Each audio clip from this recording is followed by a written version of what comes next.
अस्सलाम वालेकुम बेटे, उम्मीद है आप सब लोग खैर वाफियत से होंगे।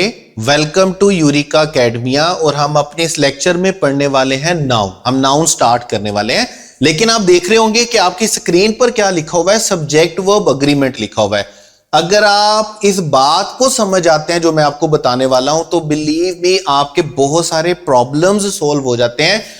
ना सिर्फ प्रॉब्लम सोल्व होते हैं, बल्कि चीजों के दरमियान ना एक हायरार्की पैदा हो जाती है, एक कनेक्शन पैदा हो जाता है, एक लिंक, एक फ्लो पैदा हो जाता है, जो आपको बड़ा हेल्प करता है चीजों को समझने में और चीजों को करने में। जैसे देखें, पढ़ तो हम नाउन रहे हैं, लेकिन पहले इस बात को समझिएगा। देखें, जब आप रूल की बात करते हैं ना, सब्जेक्ट वर्ब अग्रीमेंट के रूल की, तो सब्जेक्ट वर्ब अग्रीमेंट रूल सिर्फ इतना है कि अगर आपका सब्जेक्ट सिंगुलर है तो आपका वर्ब भी क्या होना चाहिए, सिंगुलर होना चाहिए।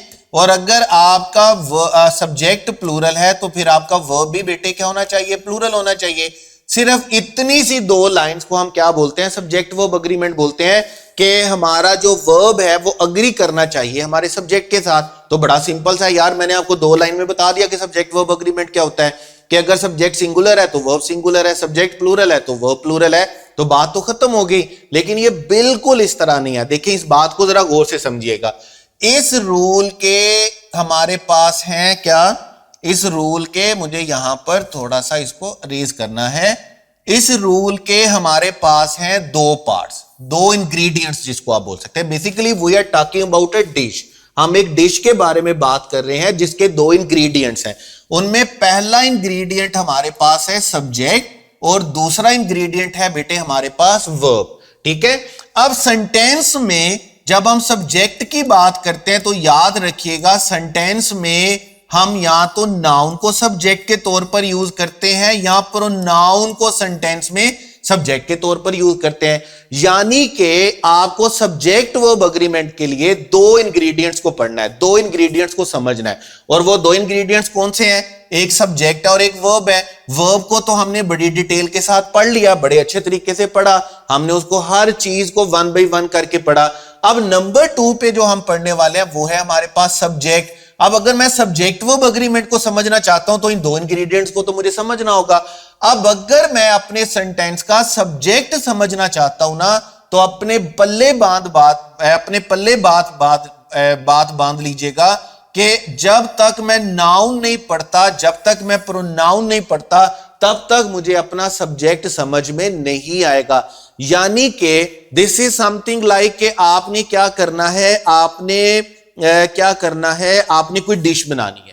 तो आप कभी ऐसा नहीं करते कि आपके ज़हन में आया कि मैंने मटन कोरमा बनाना है, तो आप फौरन से पहले जो हंडिया है वो चूल्हे पर रखें और गोश्त धड़ाम से उसमें डाल दें। आप पहले क्या करते हैं, आप पहले उसके इंग्रेडिएंट्स तैयार करते हैं। आप पहले लहसुन बनाते हैं, अदरक बनाते हैं, प्याज बनाते हैं। खास तौर पर जो बेटियां खाना पकाने का काम जानती हैं वो तो बड़े अच्छे तरीके से समझ रही होंगी।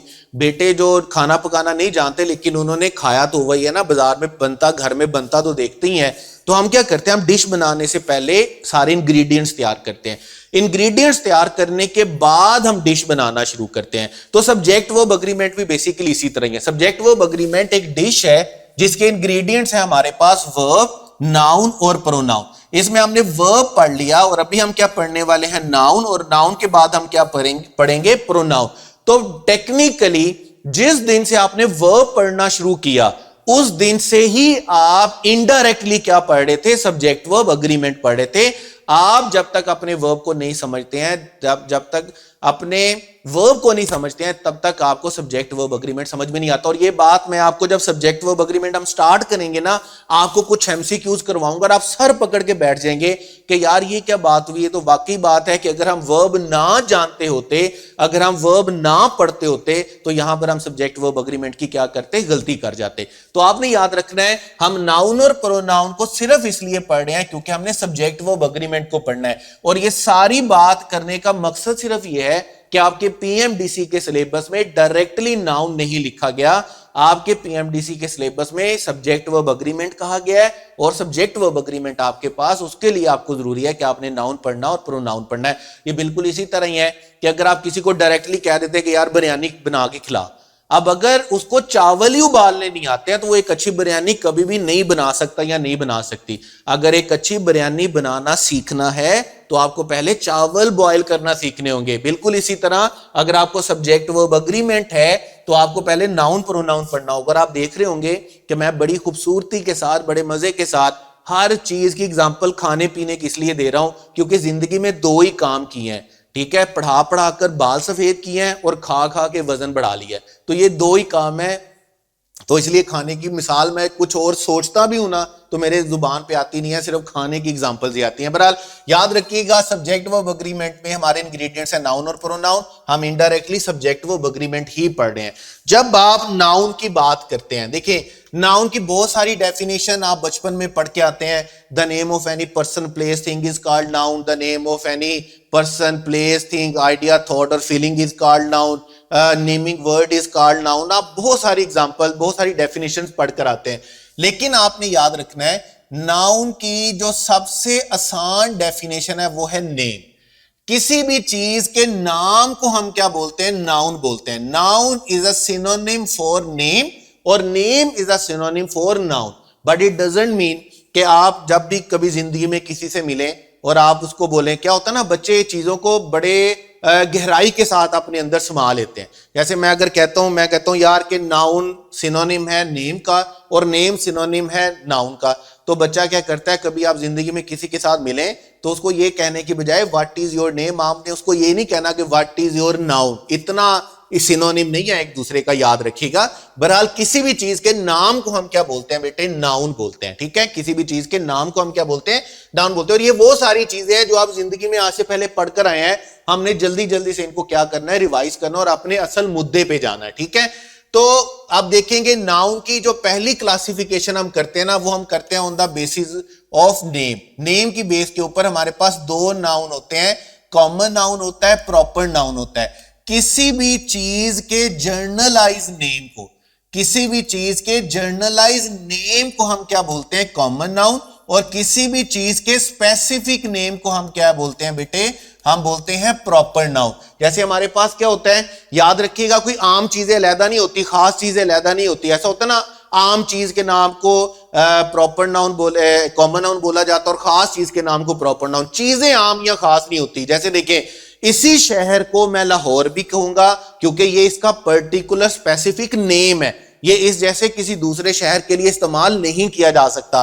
और इसी शहर को मैं सिटी भी बोल रहा हूं, मैं जैसे शहर बोल रहा हूं, तो इसी शहर के दो नाम है।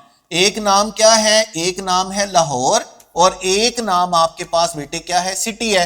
तो अब चीजें दो नहीं है, चीज एक ही है लेकिन उसके नाम दो है। एक उसका कौन सा नाम है? एक उसका स्पेसिफिक नेम है और एक उसका कौन सा नेम है? कॉमन नाउन है, जर्नलाइज नेम है। तो जर्नलाइज नेम को हम बेटे क्या बोलते हैं? कॉमन बोलते हैं। और स्पेसिफिक को हम क्या बोलते हैं? प्रॉपर बोलते हैं। और आपको सेंटेंस में कॉमन और प्रॉपर का पता क्यों होना चाहिए, याद रखिएगा, ये भी मैं आपको बताता जाता हूं साथ साथ। आपको पता इसलिए होना चाहिए कि आपने एक तो आर्टिकल के रूल्स में इनको पढ़ना है कि हमने कॉमन को प्रॉपर कैसे बनाना है, प्रॉपर को कॉमन कैसे बनाना है। तो हमें चीज का पता होना चाहिए कि कॉमन कौन सा और प्रॉपर कौन सा है। उसके बाद सेकंड क्लासिफिकेशन हम करते हैं बेटे on the basis of number. Number के लिहाज से हमारा नाउन दो तरह का होता है, काउंटेबल और अनकाउंटेबल। अगर आप किसी नाउन को काउंट कर सकते हैं, अगर आप उसकी तादाद बताते हैं, क्या बताते हैं? उसकी तादाद बताते हैं। आप उसको 1 2 3 4 5 न्यूमेरिकली काउंट कर सकते हैं, 1 2 3 4 5 6 7 कर सकते हैं। आप उसकी क्या बताते हैं? तादाद, यानी कि नंबर बताते हैं। तो वो आपके पास क्या होगा? काउंटेबल होगा।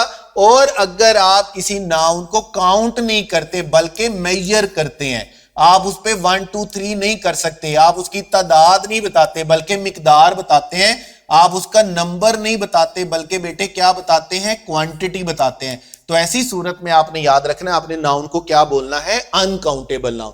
अगर आप, सबसे आसान तरीका, मैं आपको इससे भी आसान जुगाड़ बता देता हूं। कोई भी नाउन आपके सामने लिखा हुआ है ना और आप उसको देखना चाहते हैं कि वो काउंटेबल है या अनकाउंटेबल है, तो आपने क्या करना है? आपने उसका प्लूरल बना लेना है। अगर उसका प्लूरल बन जाता है, अगर प्लूरल बन जाता है तो आपने फौरन समझ जाना है कि ये कौन सा नाउन है? काउंटेबल। और अगर प्लूरल नहीं बनता तो आपने फौरन समझ जाना है कि ये कौन सा नाउन है? अनकाउंटेबल नाउन है। काउंटेबल नाउन का प्लूरल बनता है, अनकाउंटेबल नाउन का प्लूरल नहीं बनता। उसके बाद है आपके पास थर्ड क्लासिफिकेशन, और थर्ड क्लासिफिकेशन हमारे पास किस पे है? फिजिकल एग्जिस्टेंस पे है। फिजिकल एग्जिस्टेंस क्या है कि हमारे पास दो तरह के नाउन होते हैं, एक वो जो फिजिकली एग्जिस्ट करते हैं, which can be touched and which can be seen, और एक वो नाउन है which can not be touched, जिनका कोई फिजिकल एग्जिस्टेंस नहीं होता, which can not be touched और which can not be seen. आप उनको क्या बोलेंगे? आप उनको बोलेंगे एब्स्ट्रैक्ट नाउन। जैसे हमारे पास बहुत सारे आइडियाज होते हैं, हमारे पास बहुत सारी फीलिंग्स होती हैं, हमारे पास बहुत सारी थॉट्स होती हैं, तो हम इनको क्या बोलते हैं? हम इनको बेटे बोलते हैं हम इनको क्या बोलेंगे? एब्स्ट्रैक्ट नाउन बोलेंगे, क्योंकि उनका कोई फिजिकल एग्जिस्टेंस नहीं होता है। उसके बाद नेक्स्ट जो हमारे पास काइंड है वो है मटेरियल नाउन। मटेरियल नाउन क्या होते हैं? ये वो नाउन है जो वो मेटल्स हैं जो दूसरे नाउन्स को बनाने के लिए इस्तेमाल होती हैं। जैसे देखें, अगर मैं बात करता हूं फैन की, तो फैन इटसेल्फ एक नाउन है, लेकिन फैन को बनाने में मेटल कौन कौन सी यूज होती हैं? फैन को बनाने के लिए प्लास्टिक यूज हुआ, फैन को बनाने के लिए आयरन यूज हुआ, फैन को बनाने के लिए कॉपर यूज हुआ, फैन को बनाने के लिए सिल्वर यूज हुआ। अब ये सारी मेटल्स जो यहां पर यूज हुई है, इनको हम क्या बोलेंगे? मटेरियल नाउन बोलेंगे। बेसिकली क्या होता है कि कुछ स्टूडेंट्स कुछ जगह पर क्या करते हैं, मिक्स अप कर जाते हैं चीजों को, कंक्रीट नाउन को और मटेरियल नाउन को। ये आपने नहीं करना। कंक्रीट एक कैरेक्टरिस्टिक है कि कोई भी ऐसी चीज जिसको हम देख सकते हैं, जिसको हम छू सकते हैं, हम उसको क्या बोलेंगे? कंक्रीट बोलेंगे। लेकिन मटेरियल उन मेटल्स को बोला जाता है जो दूसरे नाउन को बनाने में मटेरियल के तौर पर यूज होती हैं। तो यहां पर उसके बाद नेक्स्ट हमारे पास क्या है? Compound noun. कंपाउंड नाउन हमारे पास बेटे क्या है? जब दो या दो से ज्यादा, when two or more than two nouns, जब दो या दो से ज्यादा नाउन इकट्ठा होते हैं और क्या करते हैं? एक सिंगल नाउन बनाते हैं, तो हम उनको क्या बोलते हैं? कंपाउंड नाउन बोलते हैं। जैसे हमारे पास हम बोलते हैं फुटबॉल, हम बोलते हैं बॉल पेन, हम बोलते हैं वॉलीबॉल, हम बोलते हैं नोटबुक, हम बोलते हैं न्यूज़पेपर, हम बोलते हैं हाउस वाइफ, हम बोलते हैं एयर कंडीशनर, हम बोलते हैं ट्यूबलाइट, सीलिंग फैन। ये जितने वर्ड्स मैंने बोले, इसमें हमने क्या किया कि हमने दो या दो से ज्यादा नाउन को इकट्ठा करके एक सिंगल नाउन बनाया। तो जब हम ऐसा करेंगे तो आपने याद रखना, हम उसको क्या बोलेंगे? Compound noun. और जो लास्ट काइंड है हमारे पास नाउन की, वो हमारे पास क्या है? वो है कलेक्टिव नाउन। कलेक्टिव नाउन क्या है? व्हेन अ सिंगल नाउन, जब एक सिंगल नाउन क्या करता है? एक सिंगल नाउन रिप्रेजेंट करता है पूरे ग्रुप को, एक सिंगल नाउन रिप्रेजेंट करता है पूरी क्लास को, एक सिंगल नाउन, एक सिंगल वर्ड रिप्रेजेंट करता है किसको? पूरी फैमिली को। जैसे देखें, मैं वर्ड बोलता हूं आर्मी, आर्मी हम किसको बोलते हैं? ग्रुप ऑफ सोल्जर्स को बोलते हैं। इसी तरह मैं बोलता हूं क्लास, क्लास हम किसको बोलते हैं? ग्रुप ऑफ स्टूडेंट्स को बोलते हैं। मैं बोलता हूं ज्यूरी, ज्यूरी हम किसको बोलते हैं? अ ग्रुप ऑफ जजेस को बोलते हैं। हम कमेटी का वर्ड बोलते हैं, क्लस्टर का वर्ड बोलते हैं, गैलेक्सी बोलते हैं। हम बहुत सारे वर्ड्स बोलते हैं जब एक वर्ड पूरे ग्रुप को, पूरी क्लास को रिप्रेजेंट कर रहा होता है। हम टीम का वर्ड बोलते हैं, हम फैमिली का वर्ड बोलते हैं। जब भी एक नाउन, एक वर्ड पूरे ग्रुप को, पूरी क्लास को रिप्रेजेंट कर रहा होगा, तो तब आपने समझ आना है कि आप क्या बोल रहे हैं, आप क्या लिख रहे हैं? कलेक्टिव नाउन लिख रहे हैं। तो ये हमारे पास बेटे काइंड्स ऑफ नाउन है, जिसमें हम बात करते हैं कि हमारे पास तीन क्लासिफिकेशन है, on the basis of name, on the basis of number और on the basis of physical existence. और इसके बाद जो तीन काइंड्स है वो हमारे पास क्या है? मटेरियल है, कंपाउंड है और हमारे पास क्या है? कलेक्टिव नाउन है। उसके बाद है जी हमारे पास, देखें, उसके बाद आपको अपने नाउन के बारे में तीन चीजें पता होनी चाहिए। तीन चीजें कौन सी पता होनी चाहिए? आपको अपने नाउन का केस पता होना चाहिए, नाउन का जेंडर पता होना चाहिए और आपको नाउन का क्या पता होना चाहिए? नंबर पता होना चाहिए। अगर आप सब्जेक्ट वर्ब अग्रीमेंट को अच्छे से समझना चाहते, देखें आपको ना तीन अग्रीमेंट्स पढ़ने हैं। तीन अग्रीमेंट्स कौन से हैं? दो अग्रीमेंट तो आपके पीएमडीसी के सिलेबस में वाज़िया तौर पर लिखे भी हुए हैं। इसमें से आपके पास कौन सा है? आपके पास सब्जेक्ट वर्ब अग्रीमेंट है। पहला आपके पास जो आपके सिलेबस में आपको दिया गया है वो क्या है? Subject verb agreement. ऐसे ही है ना?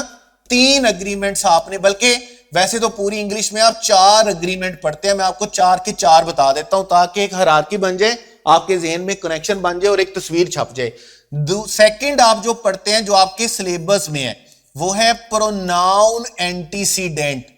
Pronoun antecedent agreement. Pronoun antecedent agreement क्या होता है कि वो नाउन जिसकी जगह पर प्रोनाउन यूज किया गया है, आपका प्रोनाउन अग्री करना चाहिए आपके नाउन के साथ। जैसे फर्ज करें अगर मैं असलम के लिए शी का वर्ड लिखूंगा तो ये बिल्कुल भी असलम के साथ अग्री नहीं करता, क्योंकि ये किस में अग्री नहीं करता, ये जेंडर में अग्री नहीं करता। असलम मैस्कुलिन है, शी फेमिनिन है, तो मेरा जो प्रोनाउन है वो अग्री करना चाहिए मेरे नाउन के साथ। ठीक है, इसको हम क्या बोलते हैं, प्रोनाउन एंटीसीडेंट बोलते हैं। और ये दोनों आपके पीएमडीसी के सिलेबस में वाज़िया तौर पर लिखे हुए हैं, शामिल हैं।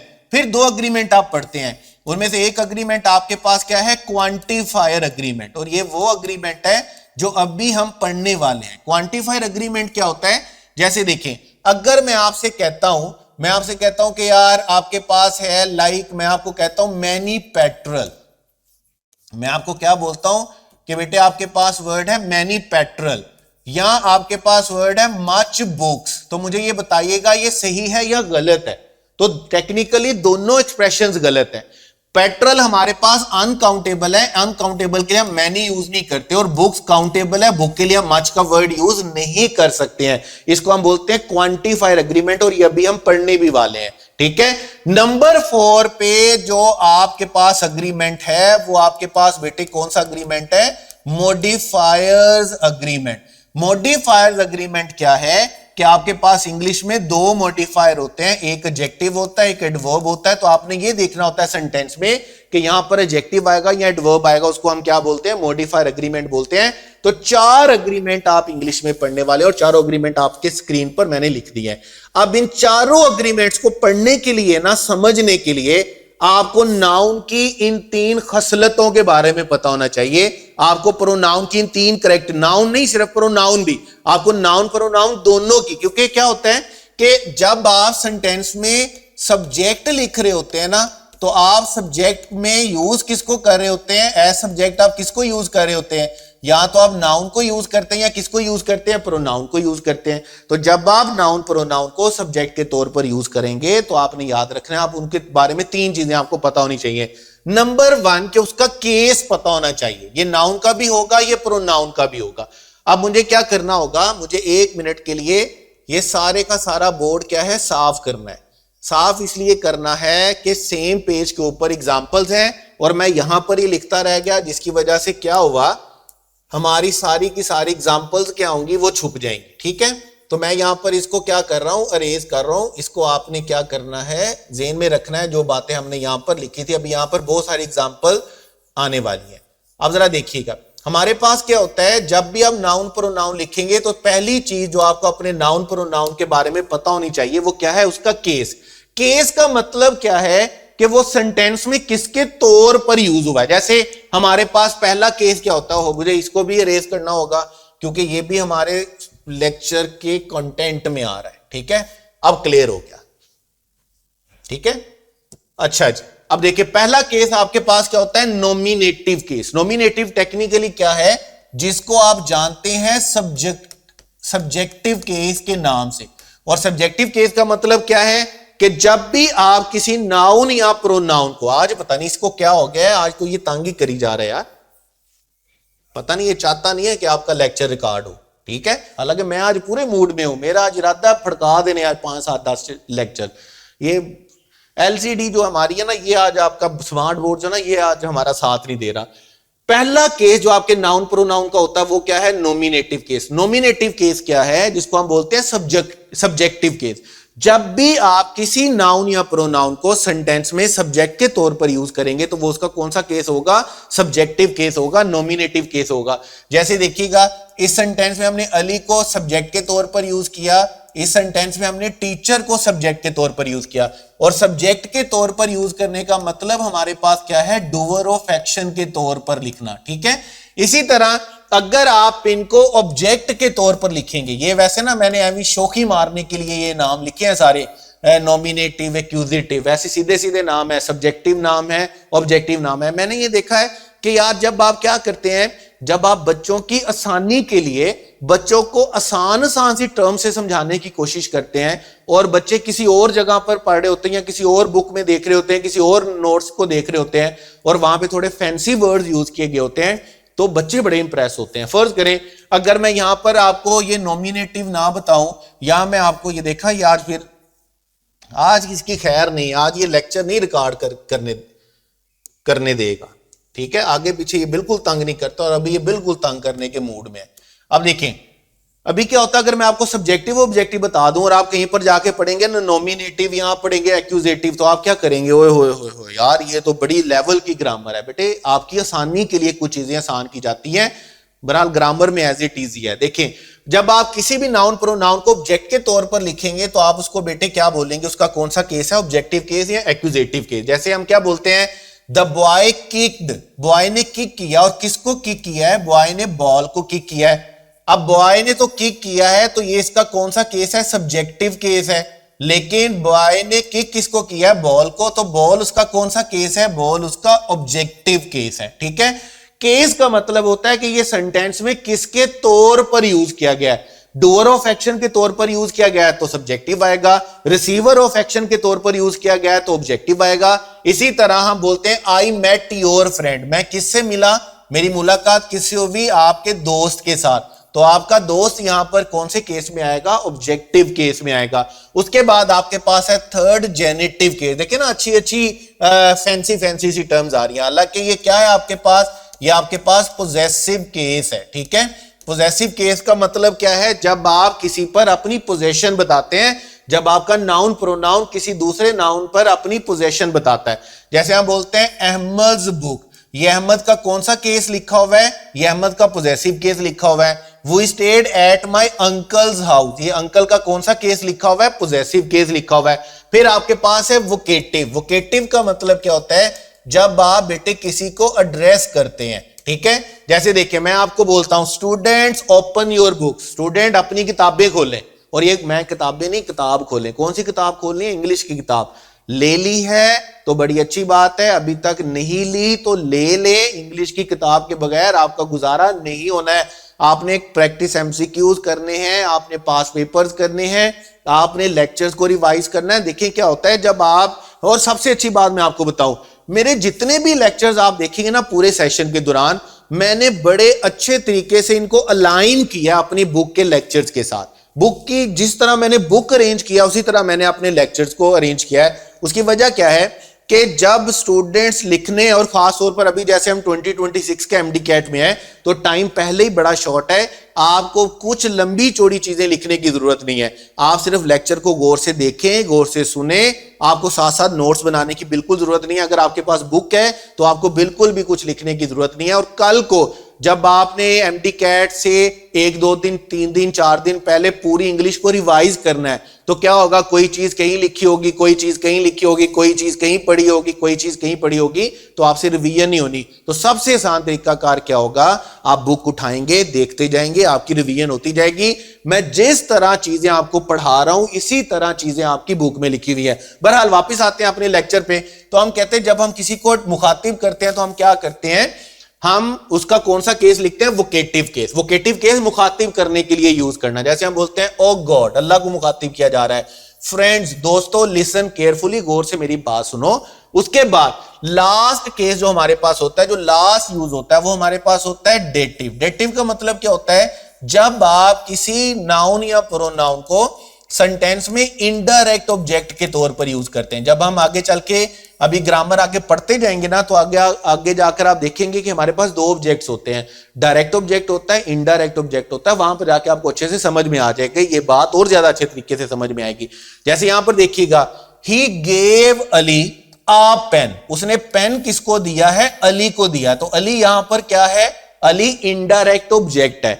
आई रोट सारा अ लेटर, लेटर किसको लिखा गया है, सारा को, तो सारा क्या है, इनडायरेक्ट ऑब्जेक्ट है। याद रखिएगा, मैं आपको आसानी के लिए बता देता हूं, सब्जेक्ट के पास जो चीज होती है और वो आगे कन्वे करता है, हम उसको क्या बोलते हैं कि जो चीज सब्जेक्ट के पास है वो डायरेक्ट ऑब्जेक्ट है और जिसको वो दी जाती है वो क्या है, इनडायरेक्ट ऑब्जेक्ट है। जैसे देखिएगा, he gave Ali a pen, ये पेन किसके पास था? ये पेन अली के पास था, तो अली ने ये पेन किसको दिया?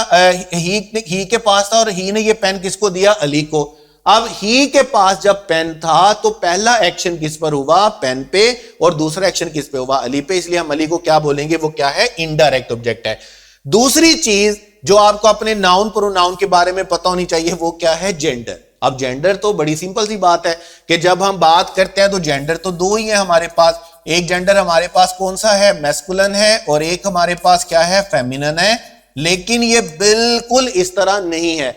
इंग्लिश लैंग्वेज में आपके पास दो जेंडर नहीं होते, उर्दू में दो जेंडर्स होते हैं। हम हर चीज को या मैस्कुलिन बना रहे होते हैं या फेमिनिन बना रहे होते हैं।